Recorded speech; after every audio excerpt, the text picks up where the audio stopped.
talking about war. And there's no subject more difficult to deal with than the issue of the just war. World War II being the most striking example of the good war, the just war.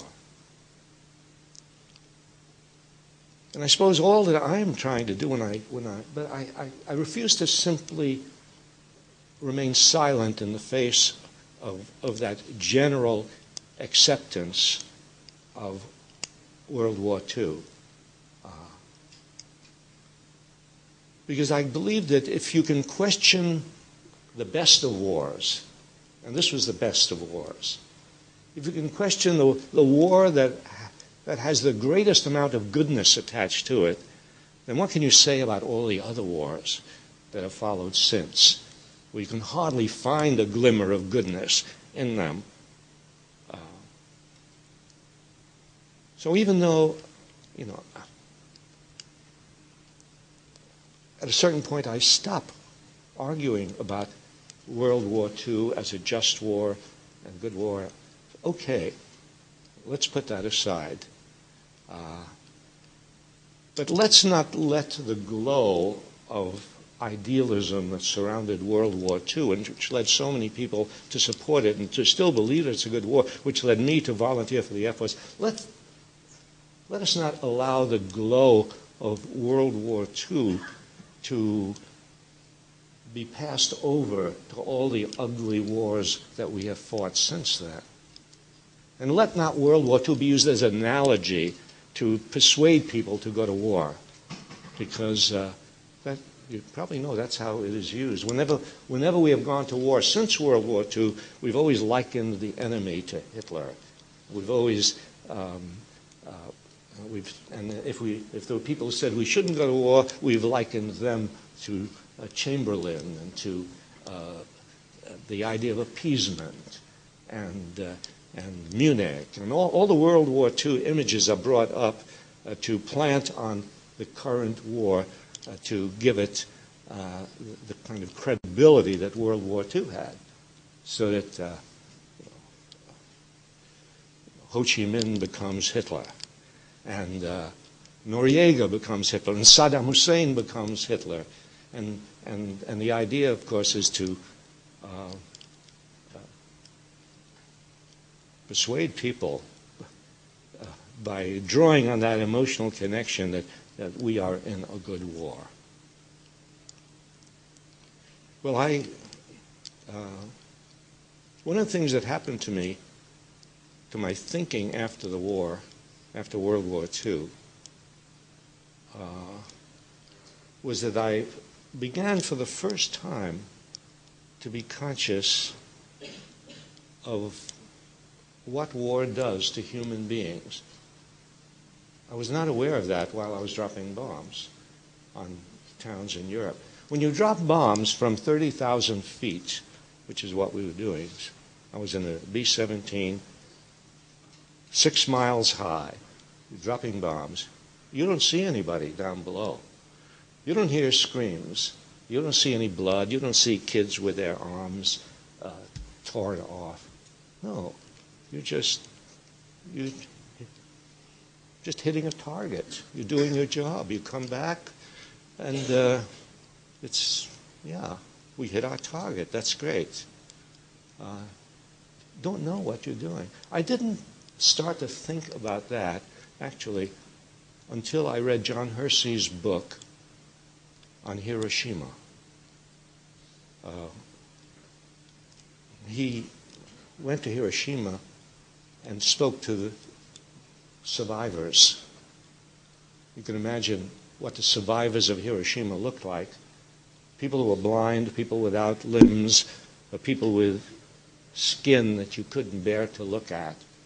And he spoke to these people, and he recorded what they told him. And when I read that, for the first time, his account, his description was so vivid, and the words of the survivors were so compelling that for the first time I began to grasp what bombing does to it. It's amazing how in modern warfare the people who engage even in atrocities have no idea of what they are doing. Because war has become such an impersonal thing, such an abstract thing, war from a distance. You know, war by computer, war by radar. You know.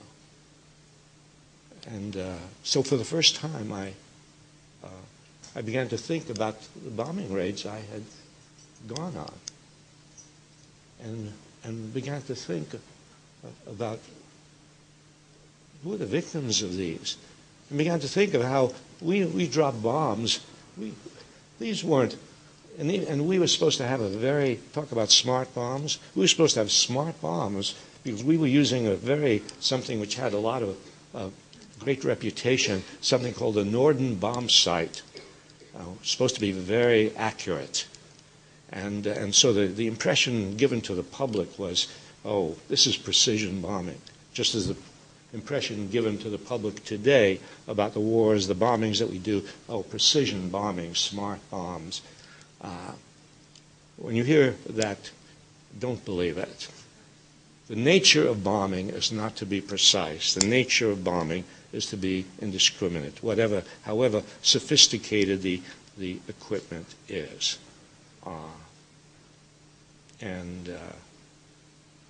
So I remember the one raid I had been on.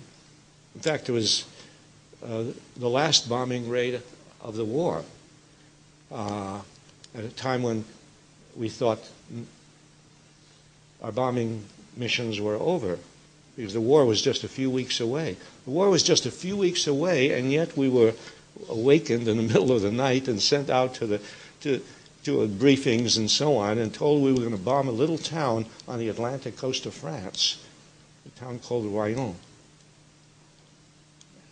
Why? The war is almost over.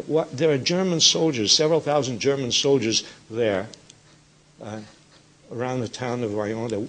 What are they doing? They're not bothering anyone, actually. They're not attacking anyone. They're just waiting for the war to end. Because we had long since overrun France or into Germany. The war was about to end. But we were going to send 1,200 heavy bombers over this little town. Actually, I didn't know how many bombers there were until afterward, because when you're in a military operation, you have no idea of the larger picture. You know, you just know your little piece of it. I had no idea. I saw several squadrons of 12 bombers with us, but I had no idea that there were 1,200 heavy bombers sent over this little area. And because of these German soldiers who were there. Although they're not doing anything and the war is going to be over very soon. Why were we doing this? Of course, I didn't ask that question.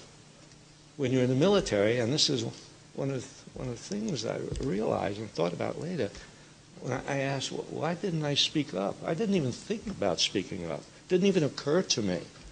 If I had gotten up in the briefing room and said, why are we doing this? I would have been considered mad. Section 8, get Yossarian, get rid of this guy. Really. And it didn't even occur to me. And that's what happens in warfare. People act mechanically on the basis of their training and their instructions and following orders and so on. They don't think about what they're doing. But after the war, I thought about it. And so I wondered why we had done that. And then I began to see the constellation of strange motives that go into the killing of people. In this case, one of the motives for this bombing was that we were using a new type of bomb that hadn't been used before in the European theater.